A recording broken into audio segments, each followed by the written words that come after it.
राजीव जी, ये बात सच है कि पिछले साल जब कोरोना से हम युद्ध लड़ रहे थे, हमारा देश जूझ रहा था, तो उसके बाद राज्यों ने ये मांग की कि साहब हमें अधिकार दिए जाएं, हमें अपने राज्य को अपने हिसाब से चलाने का अधिकार दिया जाए, हम लॉकडाउन लगाएंगे या नहीं लगाएंगे ये फैसला हमें करने दिया जाए।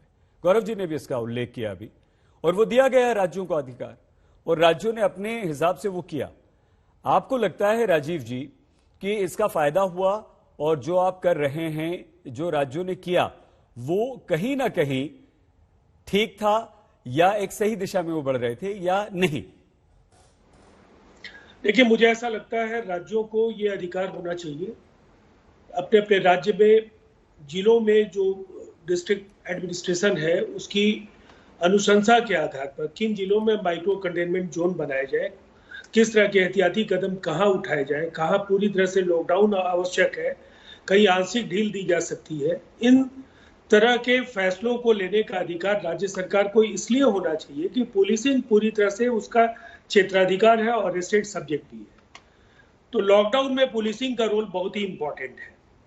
दूसरी तरफ मुझे ऐसा लगता है कि जो अंतरराज्यीय यातायात है वो खुले होने से सामानों की किल्लत नहीं होगी और लोगों को सब कुछ मिल सकेगा। बस करना यह है कि राज्यों की सीमाओं पर जिस तरह से एयरपोर्ट्स पर जिस तरह की सावधानियां बरती जाती है, कोविड पॉजिटिव का प्रमाण देखा जाना वहां आवश्यक होता है, उसी तरह से बॉर्डर्स पर भी सख्ती के साथ इसका पालन कराया जाए। हर राज्य को अपने राज्य की स्थितियों के अनुरूप इस तरह के डायरेक्टिव जारी करने पड़ते हैं जी। लेकिन बड़ा सवाल यह है कि राज्यों को अधिकार होगा तो निसंदेह इससे निपटने में राज्य ज्यादा बेहतर तरीके से कारगर भूमिका का निर्वहन करेंगे।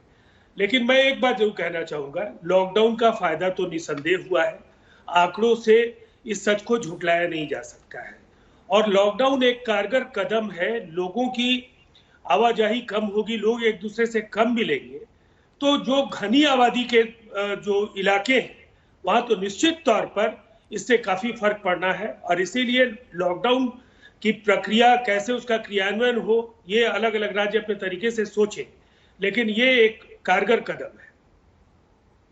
कारगर कदम राजीव रंजन जी से बता रहे हैं, ये बहुत अच्छी बात है, लेकिन कुछ सुझाव भी यहां पर आपके आए, वो भी अच्छी बात है। मनोजीत जी, जैसे ही ममता बनर्जी ने शपथ ली तो उन्होंने एक बहुत अच्छी बात कही कि उनकी प्राथमिकता कोरोना से लड़ना है, और इससे एक राहत मिली कि जो आरोप आपके बंगाल पे लगातार लग रहे थे कि आप लोग जबरदस्त रैलियां कर रहे हैं, सिर्फ आप नहीं, विभिन्न राजनीतिक दल वहां रैलियां कर रहे हैं, और बंगाल कोरोना को भूल चुका है, और इस चुनाव के बाद बंगाल में कोरोना विस्फोट होगा।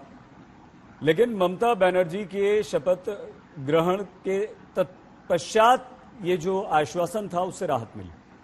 आपको लगता है कि इससे कुछ फायदा हो रहा है मनोजीत जी?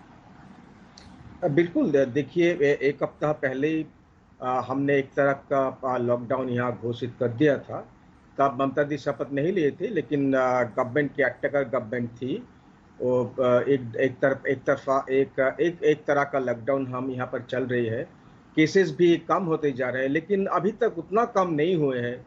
अभी 18-20 के आसपास हम चल रहे हैं, करीब 65,000 के हम टेस्ट यहाँ पर कर रहे हैं।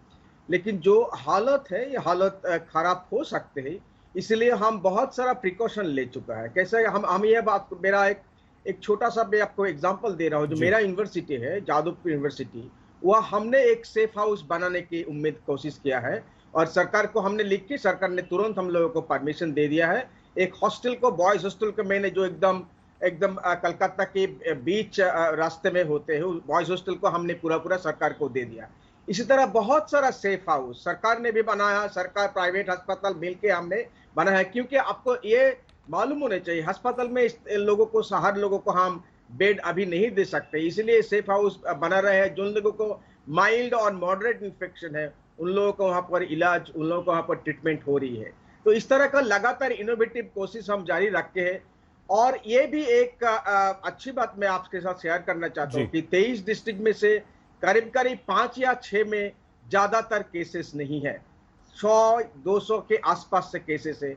तो अगर उस जिले में पूरा लॉकडाउन होता तो प्रॉब्लम होता। इसलिए हम नहीं मानते हैं कि एकदम पूरा झट से हम लॉकडाउन कर सकते हैं, लेकिन कलकत्ता और आसपास के इलाका में जो हर बार होती है, यही कलकत्ता में सबसे ज्यादा 3000 4000 इस तरह से केसेस, और साउथ और 24 नॉर्थ 24 में ज्यादा से ज्यादा केसेस आते हैं।